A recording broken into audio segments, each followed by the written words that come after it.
আজি মই স্টাर्ट করিম নবম শ্রেণীর অনুশীলনী 1.1 প্রথম প্রশ্ন কি কইছে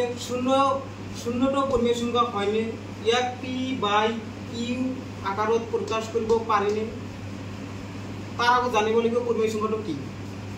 দেখা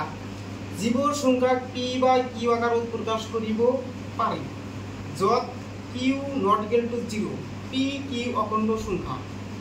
তাকে পরিমেয় সংখ্যা বলে দেখা জীবর সংখ্যা কি পি বাই কিউ আকারত প্রকাশ কৰিব কোনব সংখ্যা দেখা ধরা 4/5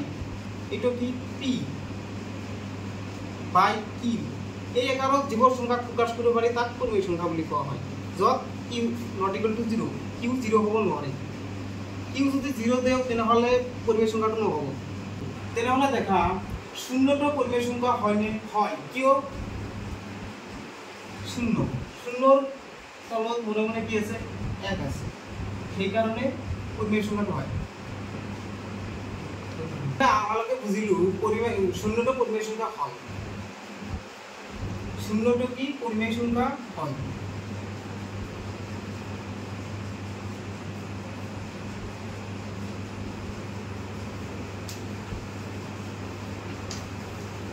শূন্যটো পরিমেয়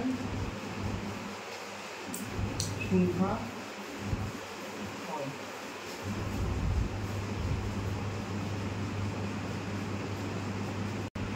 শূন্যটো পি বাই কিউ আকারত প্রকাশ কৰিব পাৰি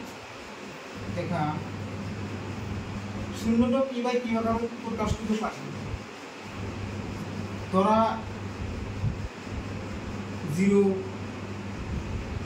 0 p is equal to 0 q is equal to 1 আর বহুত উদাহরণ আছে দেখা 0/4